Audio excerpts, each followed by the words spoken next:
আজকে এখানে অনেকদিন পরে আমি গেমে আসলাম আর ভাবতেছিলাম কিভাবে একটা কাস্টম ম্যানেজ করা যায়। এর মধ্যে আমাকে ইনভাইট করে আরাফাতে। দেখা যাক আরাফাত কি বলে, চলো। ভাই আমাকে দুইটা প্লেয়ার ভাই অনেক অপমান করছে, ফুট বলছে, আমাকে গালাগালি দিচ্ছেন। আমি তো নতুন প্লেয়ার, খেলতে পারি না। ওরা আমাকে কাস্টম চ্যালেঞ্জ দিছে। কোন বাবা আছে, নিয়ে আয়, যা তোর বড় বাইরে নিয়ে আয়। আচ্ছা, আমার ছোট ভাইকে এত অপমান। আচ্ছা আরাফাত, তুমি এক কাজ করো, তুমি ওদের গ্রুপে গিয়ে আমাকে ইনভাইট করো। আচ্ছা ভাই, ঠিক আছে, আমি আপনাকে অ্যাড দিচ্ছি, সোলো গিয়ে। হ্যাঁ রে আরাফাত আর দিচ্ছে, আরাফাত মনে হয় ওদের গ্রুপে চলে গেছে। ওকে, আরাফাতের গ্রুপে যাওয়া যাক আর দেখা যাক ওরা কেন আরাফাতকে অপমান করেছে। আচ্ছা আরাফাত, তোমাকে কারা অপমান করেছে? এই দুই ছেলে? হ্যালো এনডিএক্স ভাই, এরা দুইজন আমাকে অপমান করছে বিয়ার র্যাঙ্কে। আপনাকে যে বলছিলাম না, এই দুইজন আমাকে খুব অপমান করছে, আমাকে গালাগালিও করছে। আচ্ছা, তোমরা আরাফাতকে কেন অপমান করেছো? আর তুমি বলেছো নাকি তার কোন বাপ আছে আনার জন্য?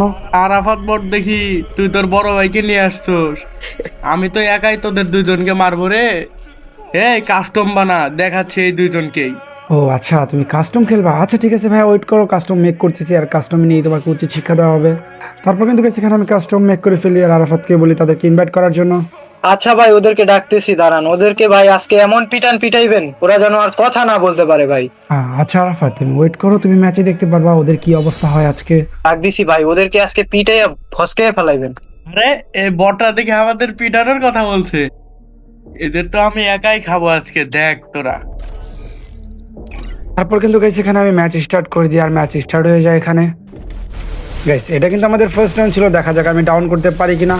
এখানে একটাকে কিন্তু শর্টগান দিয়ে ডাউন করে দিয়েছি, আর একটা সামনে এইটাকেও কিন্তু এখানে শর্টগান দিয়ে আমি হেডশট দিয়ে রাউন্ডটা নিয়ে নিই ফার্স্ট রাউন্ড। তো দেখা যাক সেকেন্ড রাউন্ডে কি হয়েছে। এখানে আমার সামনে একটা প্লেয়ার ছিল, ওটার সাথে ফাইট করতেছিলাম আর এর মধ্যে আমার পিছন থেকে একটা প্লেয়ার আছে। ওইটাকে আমি হেডশট দেওয়ার ট্রাই করি, বাট আমার এখানে ফায়ার মিস হয়ে যায়। বাট ওইটাকে কিন্তু আমি শর্টগান দিয়ে হেডশট দিয়ে দিই। ওটাকে হেডশট দিয়ে ডাউন করার সাথে সাথে ওর টিমমেট এসে আমার সামনে মুভমেন্ট দেখাতে থাকে, বাট ওই প্লেয়ারটিকেও কিন্তু আমি এখানে শর্টগান দিয়ে ওয়ান টেপ দিয়ে দিই। দ্বিতীয় রাউন্ডে কিন্তু আমি নিয়ে নিই। দেখা যাক থার্ড রাউন্ডে কী হয়েছিল। তারপর কিন্তু তৃতীয় রাউন্ডে আমার সামনে একটা প্লেয়ার ছিল, এটাকে হেডশট দেওয়ার ট্রাই, বাট অনেক মিস যাচ্ছিল, এখানে আমার রিকয়েল খাচ্ছিল। দেখা যাক এটাকে আমি হেডশট দিতে পারি কিনা। আবার মিস। এখানে কিন্তু হেডশট দিয়ে দিয়েছি গাইস, দেখা যাক আরেকটা রয়েছে, ওইটাকে কি আমি হেডশট দিতে পারি কিনা। কিন্তু গাইস এখানে লাস্ট প্লেয়ারটা কাভার খেলতেছিল, বাট ওই প্লেয়ারটাকে আমি কাভার থেকে মারা ট্রাই করতেছিলাম। ওই প্লেয়ারটিকে কিন্তু এখানে আমি কাভার থেকে হেডশট দিয়ে দিই। ওর কিন্তু গাইস তারা এখানে এক রাউন্ড নিয়ে নেয় আর এখানে কিন্তু আমি লাস্ট রাউন্ডে এসে একটাকে ওয়ান টেপ দিয়ে দিই আর রয়েছে লাস্ট রাউন্ড, এটাকে কিন্তু ওয়ান টেপ দিয়ে দিই। তো চলো লবিতে যাওয়া যাক আর দেখা যাক তারা কি বলে। ভাই আপনি তো জোস মারছেন ভাই। ভাই ওরা আমাকে অ্যাড দিচ্ছে ভাই, নিবো? আচ্ছা, তুমি ওদের একটা ধরো আর ওদেরকে গ্রুপে আনো, দেখি ওরা কি বলে।